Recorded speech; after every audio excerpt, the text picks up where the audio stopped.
बेटा हमने tissue chapter में सिंपल परमानेंट टिश्यू बंद कर लिया है। अब हम सिंपल परमानेंट टिश्यू का जो ये तीनों टाइप है उसको ना डिफरेंस में समझने वाले हैं। मैंने आपको पेरेन्काइमा डिटेल पढ़ा दिया, मैंने आपको कोलेनकाइमा पढ़ा दिया और मैंने आपको स्क्लेरेन्काइमा भी पढ़ा दिया। अब हम इसकी डिटेलिंग पढ़ेंगे डिफरेंस के फॉर्म में। बिल्कुल ध्यान से सुनना और समझना। अभी फिलहाल सारे काम छोड़ दो, बस पढ़ने पे कंसंट्रेट करो। कुछ नहीं लिखना, कुछ कॉपी किताब बंद कर लो, सिर्फ समझना है, ठीक है। आप समझते हैं हमने क्या पढ़ा था, खुद ही रिलेट कभी करेंगे। पहले मैंने आपको नेचर पढ़ाया था। क्या पढ़ाया था बेटा? नेचर। पेरेन्काइमा सीक्वेंस क्या रहेगा? पहले पेरेन्काइमा फिर कोलेनकाइमा फिर स्क्लेरेन्काइमा, जैसे पढ़ा है वैसे देखना। पेरेन्काइमा लिविंग है, कोलेनकाइमा भी कैसा था? लिविंग। और स्क्लेरेन्काइमा कैसा था? पेरेन्काइमा में जो मैंने आपको एक्स्ट्रा बात बताई थी वो क्या बातें थी, जरा बताओ, किसी को याद है तो? स्मॉल न्यूक्लियस होता है और तीसरी बात क्या थी? पतली सी सेल वॉल। क्लियर? मैंने क्या बोला? पेरेन्काइमा के पास छोटा सा न्यूक्लियस रहेगा और एक बड़ा सा क्या रहता है? वेक्यूल। और क्या है तीसरी चीज? पतली सी सेल वॉल। अगर मैं सेल वॉल की बेसिस पे दूसरे में देखूं तो दूसरे की सेल वॉल जो कोलेनकाइमा जो सेल वॉल है वो किससे बनी पड़ी है? सेल्यूलोज से बनी पड़ी है, ठीक है। तो कोलेनकाइमा की सेल वॉल किससे बनी पड़ी थी? सेल्यूलोज से। और स्क्लेरेन्काइमा की सेल वॉल किससे बनी पड़ी है बेटा? लिग्निन से बनी पड़ी है। अब सेल्यूलोज से ना वो बनी नहीं पड़ी, सेल्यूलोज उसके ऊपर कवर होती है, मतलब डिपोजिशन रहती है। ये डिफरेंस मैं आपको बार बार बता रही हूँ क्योंकि यही डिफरेंस है। बच्चों को क्या लगता है कि सेल्यूलोज से बनी होगी, पर ऐसा नहीं होता। कोलेनकाइमा के सेल वॉल के ऊपर डिपोजिशन होती है और स्क्लेरेन्काइमा की सेल वॉल ही बनी होती है किससे? लिग्निन से। मैंने आपको फिर से डिफरेंस बताया है और इसको याद रखना, ठीक है। पहला पॉइंट आ जाओ पढ़ते हैं। और एक बात बताओ, कोलेनकाइमा में कोई एक्स्ट्रा फीचर मैंने आपको नहीं बताया था, बस ये बात बताई थी कि इसके अंदर थोड़े बहुत क्लोरोप्लास्ट पाए जाते हैं। स्क्लेरेन्काइमा मैंने आपको क्या बताया था कि इसकी जो एक तो मैंने आपको सेल वॉल भी बताया था और दूसरा मैंने क्या बताया, सेल वॉल इतना ज्यादा मोटा हो जाता है कोई ह्यूमन इसके अंदर होता ही नहीं, कोई सेल कैविटी नहीं होती। पहला पॉइंट देखते हैं, थोड़े अच्छे समझ लेंगे। लिविंग है, थिन सेल वॉल है, स्मॉल न्यूक्लियस, लार्ज न्यूक्लियस। इसमें थिन सेलुलोजिक डिपोजिशन होती है, सेल वॉल कुछ क्लोरोप्लास्ट डेड है, लिक्विफाइड सेल वॉल है और सेल कैविटी ह्यूमन नहीं होती। अब फटाफट दोबारा देखो, पेरेन्काइमा में लिविंग है, थिन सेल वॉल है और अगली चीज क्या है? छोटा सा न्यूक्लियस है और बड़ा सा क्या है?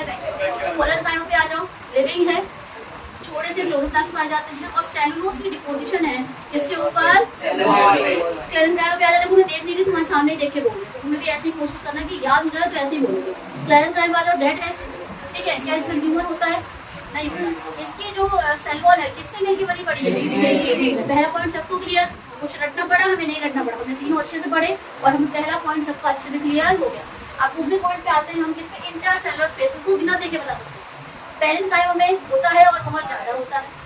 कोलेनकाइमा में ये भी शायद प्रेजेंट हो सकता है और अगर होगा भी ना छोटी छोटा, क्योंकि सेलुलोज ने कवर कर दिया होता है, लेकिन होता है, मैं ये नहीं होता, अगर होगा ना तो बहुत ही कम रहेगा। कैसा रहेगा? बहुत ही छोटा होगा। इतनी बातें क्लियर? और स्क्लेरेन्काइमा में तो क्योंकि ये कैसा होता है, पूरी लिग्निन क्या करता है? पूरी थिकनिंग कर देता है, तो कोई इसमें क्या इंटरसेलुलर स्पेस है? दूसरा पॉइंट भी क्लियर? आओ पढ़ लेते हैं इससे। Present large, may be present, very very small, absent, lignified, कोई दिक्कत इसमें नहीं। अब इसमें आना, मैंने आपको शेप्स के बारे में पढ़ाया था, आओ देखते हैं। पेरेन्काइमा की 4 शेप बताई थी, राउंड, ओवल, पॉलीगन और एलोंगेटेड। चारों shape clear? Round, Oval, polygon और अब इसके आ जाओ कोलेनकाइमा पे। कोलेनकाइमा एलोंगेटेड है। इस वाले पे आ जाओ, एलोंगेटेड जो है और साथ में क्या लगा दोगे? और स्पिंडल लगा दोगे। स्पिंडल कैसी शेप होती है? तुम्हारी कैसी लाइक लगानी आपको खाने वाली सब होती है। दोबारा एक बार बोलो, इसके लिए राउंड, इसकी सिर्फ और सिर्फ इसकी भी एलोंगेटेड है, साथ में कौन सी है? ऐसा लग रहा है, ठीक है। अब इस पे आ जाओ, अकरेंस पे आ जाते हैं। आ जाओ, पहले पेरेन्काइमा की 3 अकरेंस थी। कितनी अकरेंस थी? पहले तो ये हर जगह फैले और जैसे मान लो मैं कोई बिजनेस स्टार्ट करूँ तो हर तरफ एक्सपोर्ट फैला रहेगा, तो मैं क्या वाइडली डिस्ट्रीब्यूटेड, पूरे वर्ल्ड में डिस्ट्रीब्यूटेड है। तो वाइडली डिस्ट्रीब्यूटेड कहाँ? प्लांट के हर एक पार्ट में, स्टेम में भी रहेगा, रूट में भी रहेगा, लीफ में भी रहेगा, फ्रूट में भी रहेगा और vegetable. Soft part of the plant cortex के अंदर। दूसरा मेसोफिल वाले में मेसोफिल और लीफ, ये बताया था मैंने। और बेटा और थर्ड पॉइंट क्या था इसका? Muscular bundles of xylem and phloem. तीनों point clear? Widely distributed, soft part of the plants और तीसरा क्या है? Muscular bundles of xylem and phloem. आपको ये तीनों पॉइंट अच्छे से याद हो गए। अब इसके अकरेंस पे आ जाओ। कोलेनकाइमा पे 2 ही थे, इसके क्या क्या था? एक तो ये आपके एपिडर्मिस के नीचे पाया जाता है, कैसे सीड के अंदर डाइकोट, और कौन से पार्ट में पाया जाता है स्टेम और पेटियोल। दूसरा मैंने क्या बताया था, डाइकोट लीफ के मिडल में पाया जाता है। मान लो अगर आपका ये पत्ता रहेगा तो उसमें जो पतली सी लाइन जा रही है ये आपकी क्या है, मिडल, तो इसमें भी किस पत्ते की डाइकोट क्लियर। इसके भी आ जाओ, बहुत सारी थी सीड कोट की कवरिंग, हस्क ऑफ कोकोनट, ठीक है, फाइबर जितने भी थे। हाँ, इसमें एक पॉइंट रह गया राइपेंड फ्रूट।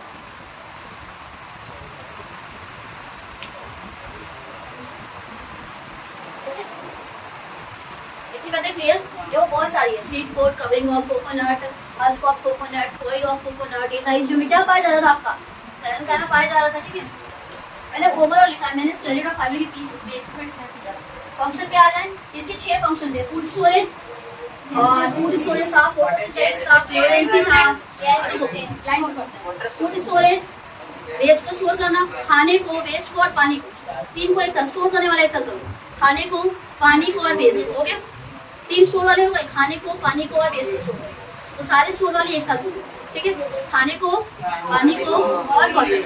अब उसके अलावा कौन कौन से थे, एक तो खाना बना रहा था, फोटोसिंथेसिस कर रहा था, एक बीओएनसी कर रहा था, और एक और कौन सा था याद करो, गैसेस एक्सचेंज कर रहा था। तो 3 हो गया, खाना, पानी और वेस्ट को स्टोर करना, खाना बनाना मतलब फोटोसिंथेसिस, ऊपर स्टोर करना मतलब बीओएनसी, और एक और क्या था, गैसेस एक्सचेंज कराना, किसकी मदद से, इंटरसेलुलर स्पेसेस। सारे पॉइंट्स क्लियर है अच्छे से इनके, एक बार बता देती हूँ, गैसेस एक्सचेंज इंटरसेलुलर स्पेसेस की मदद से हो रहा था, ठीक है। फूड स्टोरेज किसकी मदद से, ट्यूबर और पोटैटो वाला एग्जांपल था, जो अंदर में खाना स्टोर करके रखता है।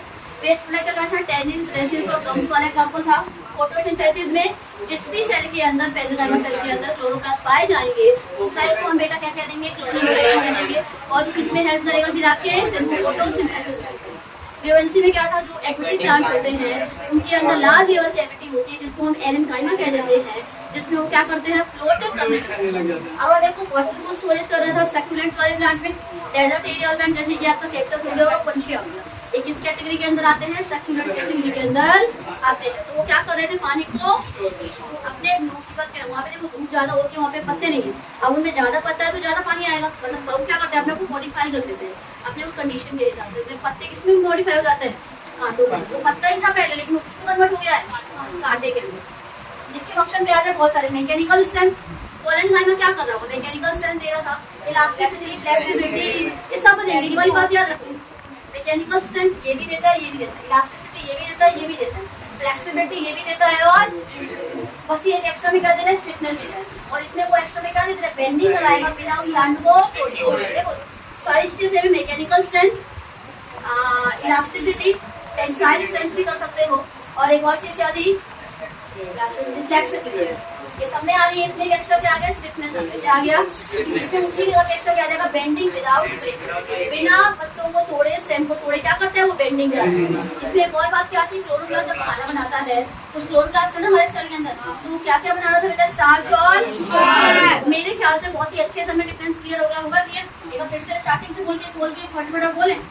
पेरेन्काइमा की उसमें लिविंग है ठीक है, सेल वॉल थिन होती है, सेलुलोजिक डिपोजिशन होती है, ये लिग्निन छोटा सा न्यूक्लियस है, लार्ज वैक्यूल है, ठीक है। इसमें क्या था, सिर्फ क्लोरोप्लास्ट है, और उसमें क्या था, कुछ वो नहीं था क्योंकि लिग्निफाइड सेल है। अगला क्या है इसमें पॉइंट, इंटर होता है, बहुत बड़ा होता है, अगर बहुत ही छोटा होगा, और इसमें बिल्कुल नहीं होगा। थर्ड पॉइंट पे आ जाए, शेप पे राउंड, सिर्फ इसमें भी एलोंगेटेड है, एक्स्ट्रा क्या था, क्लियर। अगले पॉइंट पे आ जाओ, अपरेंस में 3 पॉइंट थे, प्लांट के हर एक पार्ट में है, soft part of the plant, muscular bundle of xylem and इसके 2 ही पॉइंट थे पोलेनकाइमा वाले, क्या क्या थे, below the epidermis of the dicotyledons, कौन-कौन से पार्ट में, स्टेम और पेटियोल, इतना क्लियर। दूसरा पॉइंट क्या था, मिडल में पाया जाता था, कैसे नहीं मिलता डाइकोटिलेडोन। थर्ड पॉइंट पे आ जाए, इसके स्टेम टाइप आ जाए, seed coat, covering of the heart, किसी की भी हार्ट कवरिंग नहीं, इसका काम है, राइट फूड का फिगर नहीं, इसका काम है कोई भी फाइबर वाली चीज सबसे ज्यादा जो बेस कमी क्या मिलते हैं, पैसे मिलते हैं। Husk of coconut, coil of coconut सब किसमें आएगा, इसी के अंदर आएगा। फंक्शन पे आ जाए, पहले वो स्टोर करने वाले, खाने को स्टोर करेगा, पानी को स्टोर करेगा, वेस्ट को स्टोर करेगा, उसके अलावा फोटोसिंथेसिस कराएगा, ओएनसी देगा, और तीसरी गैसेस एक्सचेंज। इस वाले पे आधा फंक्शन पे सेम चीजें, मैकेनिकल स्ट्रेंथ इसमें भी है और इसमें भी है, इलास्टिसिटी इसमें भी है, इसमें भी है, फ्लेक्सिबिलिटी हो गई। अब इसमें एक्स्ट्रा क्या था, स्टिफनेस, और इसमें बेंडिंग कराएगा बिना तोड़े। इसमें कौन एक्स्ट्रा था, कौन सा था, इसके पास क्लोरोप्लास्ट होता है जो क्या बनाता है बेटा, बेटा